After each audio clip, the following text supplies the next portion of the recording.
और ये हमारा डीबीएमएस सीरीज का सेकेंड लेक्चर है, जो कि है एडवांटेजेस ऑफ डीबीएमएस।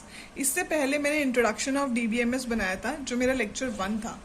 अगर आपने वो नहीं देखा है तो एडवांटेजेस देखने से पहले इंट्रोडक्शन ज़रूर देखिए, उसका लिंक मैं डिस्क्रिप्शन में शेयर कर दूंगी। तो बिना किसी डिले के हम स्टार्ट करते हैं एडवांटेजेस ऑफ डीबीएमएस से। तो फर्स्ट है data mapping and access. Data mapping, इससे हम क्या समझ रहे हैं कि डेटा की मैपिंग और फिर हम उसे एक्सेस करना, हमारा उसको एक्सेस करना।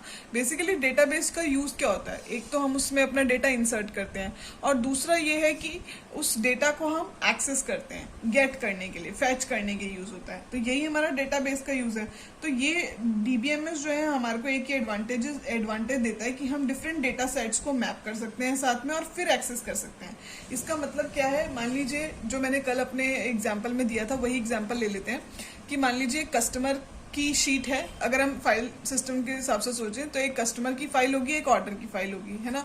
एक कस्टमर के कई सारे ऑर्डर्स हो सकते हैं। अब उसको अगर हमें निकालना है तो एक्सेल में उसे निकालना काफी टफ हो सकता है। यहाँ पे हम सिंगल क्वेरी से ये काम कर सकते हैं। सो बेसिकली कैसे कर सकते हैं, यहाँ पे क्या है, DBMS define a way to connect tables making a relation using primary key and foreign key. For example, ये एक कस्टमर टेबल है, एक ऑर्डर टेबल है, ठीक है। यहाँ पे कुछ कॉलम्स लिए हुए हैं मैंने। ये आईडी जो है ऑटो जनरेटेड कॉलम होता है माईएसक्यूएल में या किसी भी डेटाबेस में। एक ऑटो जनरेटेड कॉलम होता है जो कि उस चीज को यूनिकली आइडेंटिफाई करता है, जो कि रिकॉर्ड्स को यूनिकली आइडेंटिफाई करता है। तो यहाँ पे मैंने अपनी आईडी को प्राइमरी की बना लिया है। प्राइमरी की क्या होती है, ये बेसिकली हर रिकॉर्ड को यूनिकली आइडेंटिफाई करती है। यूनिकली मतलब जैसे अगर एक एंट्री वन रो पे एक एंट्री है, ठीक है, 1 आईडी के साथ एक एंट्री है, तो दोबारा 1 आईडी के साथ कोई एंट्री नहीं हो सकती क्योंकि 1 ऑलरेडी एग्जिस्ट करता है टेबल में। तो ये हर रो को ना यूनिकली आइडेंटिफाई करती है। तो मैंने अपने कस्टमर टेबल में आईडी को प्राइमरी की बना लिया। अब मेरी आते हैं ऑर्डर टेबल पे। ऑर्डर टेबल में भी मेरे 3 कॉलम्स हैं। यहाँ पे भी एक आईडी है, आईडी ऑटो जनरेटेड होता है, वो जो मैंने आपको बताया ही। अब यहाँ पे मेरे 3 कॉलम्स है, आईडी, प्रोडक्ट और कस्टमर आईडी। ये कस्टमर आईडी जो यहाँ पे प्राइमरी की थी 1, वो यहाँ पे फॉरेन की तरह एक्ट करती है। ये 1 यहाँ पे भी है, तभी ये दोनों मैप हुए हैं एक दूसरे से, है ना। तो ये बेसिकली कस्टमर आईडी जो है यहाँ पे ऑर्डर टेबल में फॉरेन की तरह एक्ट कर रही है और ये यहाँ पे प्राइमरी की तरह। तो इन दोनों कीज के थ्रू हम मैपिंग कर सकते हैं, 2 टेबल्स को ज्वाइन कर सकते हैं और फिर जो है जो भी रिलेटेड डेटा है उसको एक्सेस कर सकते हैं। वही इन नोट्स में लिखा है। ओके, सेकेंड आते हैं डेटा रिडंडेंसी पे। डेटा रिडंडेंसी का मतलब क्या होता है, डुप्लीकेट डेटा एंटर करना, डुप्लीकेसी। तो जैसा कि मैंने बताया कि प्राइमरी की जो है वो यूनिकली आइडेंटिफाई करती है ईच एंड एवरी रिकॉर्ड को। मतलब अगर 1 आईडी से कोई एंट्री है तो दोबारा 1 आईडी से कोई एंट्री नहीं होगी। पहली बात तो जब आप इसमें इंसर्शन करोगे तो 2 की कोई एंट्री है, फिर नेक्स्ट जो एंट्री होगी वो 3 ही होगी। पर अगर हम बाय फोर्स भी आईडी की भी वैल्यू डाले 1 तो वो नहीं उसको एंटर करने देगा, क्योंकि यहाँ पे आईडी जो है वो हमारी प्राइमरी की है। प्राइमरी की का मतलब है यूनिकली आइडेंटिफाई करने के लिए। तो डुप्लीकेसी की जो प्रॉब्लम है, रिडंडेंसी की जो प्रॉब्लम है, वो इसके कंसेप्ट से वैसे ही जो है सॉल्व हो गई थी। सेम रिकॉर्ड अगेन नहीं एंटर करने देता है बिकॉज प्राइमरी की जो है यूनिकली आइडेंटिफाई करती है ईच एंड एवरी रिकॉर्ड को। प्लस इसमें एक यूनिक की भी होती है। यूनिक आप किसी भी जैसे की को अपने टेबल में यूनिक की बना सकते हैं। फॉर एग्जांपल मान लो मैंने नेम को यूनिक की बना दिया, तो अब जैसे सोनल नाम से एक एंट्री हो गई, अब दोबारा कोई भी रिकॉर्ड जो है जिसमें नेम सोनल है वो इसमें एंटर नहीं हो सकता, क्योंकि आपने उसको क्या बनाया, यूनिक बनाया है कि ये नेम जो है यूनिक है, ओनली वंस एंटर होगा। तो इससे डेटा रिडंडेंसी की प्रॉब्लम भी सॉल्व हो जाती है। अब हम आते हैं अपने नेक्स्ट एडवांटेज पे, डेटा इंडिपेंडेंसी एंड कंसिस्टेंसी। इसका मतलब क्या होता है, डेटा जो है इंडिपेंडेंट होता है। ये नहीं है कि कुछ भी पर्टिकुलर कोई चीज पे इफेक्ट हो रहा है तो उसकी वजह से आपके डेटा पे इफेक्ट हो जाएगा या डेटा लॉस हो जाएगा या डेटा ऑल्टर हो जाएगा, ऐसा नहीं होता। Each and every row set जो है इंडिपेंडेंट होता है फ्रॉम वेरियस अदर फैक्टर्स। जैसे कि डेटाबेस है तो वो स्टोरेज भी हो गया, ये सारे भी डिफरेंट फैक्टर्स हैं जो अफेक्ट करते हैं। तो अगर इसमें से कुछ भी क्रैश हो जाता है तो इसका मतलब ये नहीं है कि आपका डेटा जो है वो ही जो है ऑल्टर हो जाएगा या डिलीट हो जाएगा।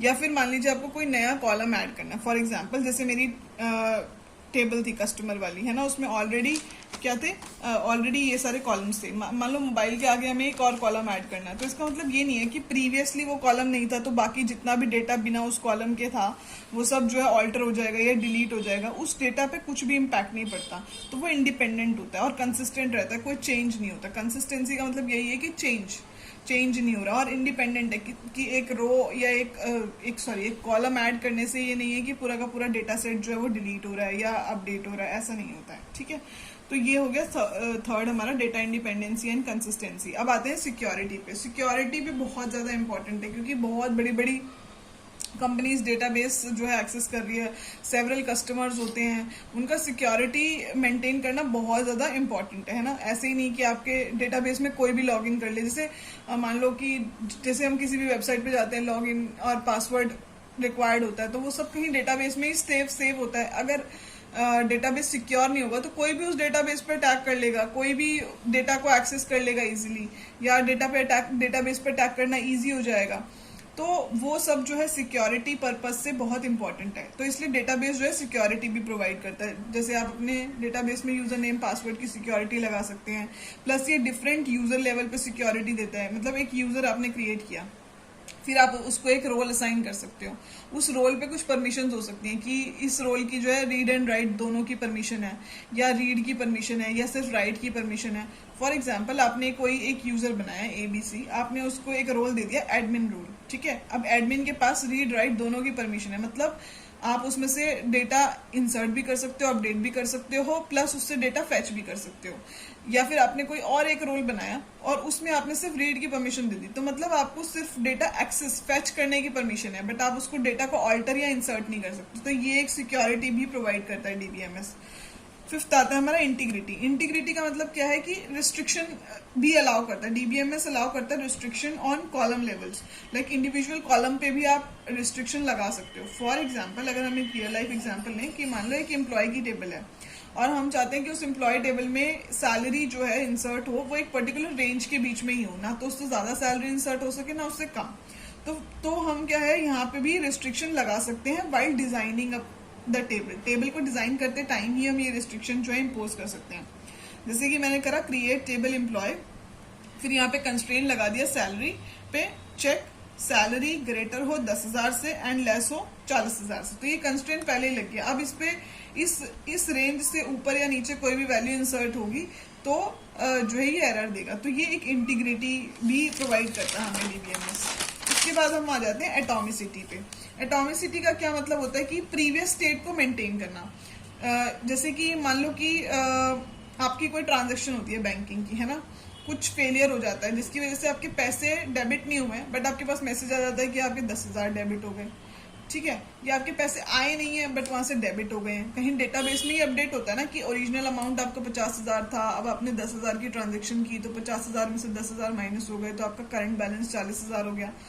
तो अगर मान लो ये जो भी अपडेशन डिलीशन जो भी प्रोसेस है डेटाबेस में जो हो रहा है, ठीक है, ये बीच में ये ट्रांजेक्शन जो है ये फुल्ली कंप्लीट नहीं हो पाती, कहीं पे कुछ इशू आ जाता है, एरर आ जाता है और जो ट्रांजेक्शन है वो कुछ ब्रेक हो जाती है।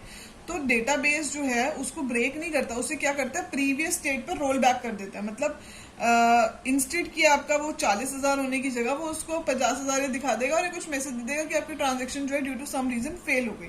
तो ये एटॉमिसिटी होती है, वो अपनी प्रीवियस वैल्यू को कहीं पे कैशे करके, आप समझ लीजिए कि वो कहीं पे अपनी प्रीवियस वैल्यू को भी स्टोर करके रखता है कि अगर बाई चांस कुछ भी फेलियर आता है तो वो अपने आप को रोल बैक कर सके टू द प्रीवियस स्टेट, जिस स्टेट पे था उसी स्टेट पे आ सके। तो ये होती है एटॉमिसिटी।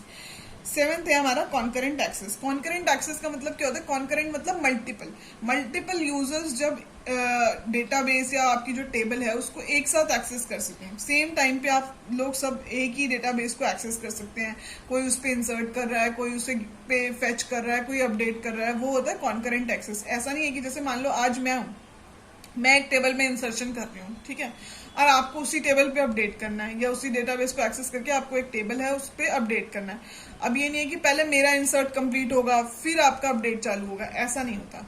आप कॉन्करेंटली मेरा इंसर्ट चलता रहेगा, आपका अपडेट हो जाएगा, है ना, जो भी एग्जिस्टिंग कॉलम है।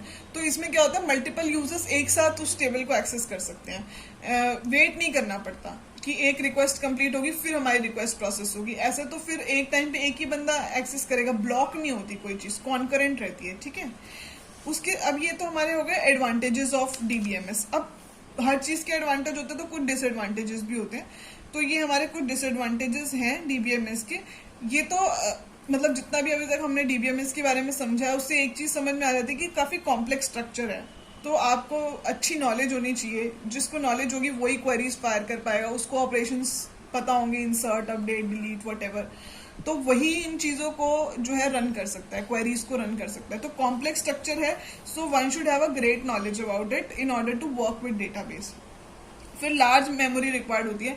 आप मतलब मेमोरी कंजम्पशन काफी ज्यादा होता है डेटाबेस का, क्योंकि ऑब्वियसली आप इतना सारा डेटा स्टोर कर रहे हो, या कहीं तो हार्ड ड्राइव में जाके स्टोर हो रहा होगा ना, कहीं हवा में तो होगा नहीं, तो कुछ ना कुछ मेमोरी कंजम्पशन जरूर होती है। तो आपका जो सिस्टम है वो काफी अच्छी कॉन्फ़िगरेशन का होना चाहिए। थर्ड होता है ये, it is a system which is majorly responsible for all the functionality, so in case of any failure user will be impacted. So ये काइंड ऑफ डेटाबेस से ही सब कुछ हो रहा होता है ना। हमारे जो ऑर्डर्स की, मान लो कुछ भी हम ऑर्डर करते हैं तो उसका जो इन्फॉर्मेशन आ रही होती है, प्रोडक्ट की डिटेल्स आ रही होती हैं, जो हमारे ऑर्डर्स आ रहे होते हैं, प्रीवियस ऑर्डर्स, जो हमारे न्यू ऑर्डर्स जाके सेव होते हैं, वो सब कुछ डेटाबेस ऑपरेशन है। तो डेटाबेस एक बहुत मेजर रोल प्ले करता है किसी भी एप्लीकेशन में। तो अगर कहीं पे भी कुछ फेलियर होता है तो डेटाबेस काफी ज्यादा के इम्पैक्ट से यूजर एक्सपीरियंस भी बहुत ज्यादा इम्पैक्ट होता है। तो ये कुछ डिसएडवांटेजेस हैं डेटाबेस के। आज की वीडियो के लिए इतना ही। आपके कोई भी क्वेरीज या डाउट्स हैं तो प्लीज़ हमें कमेंट सेक्शन में बताएं, और हमारे वीडियो को लाइक, शेयर एंड सब्सक्राइब करना ना भूलें। Thank you so much, thank you for watching us, thank you for being with us. Tech check, thank you.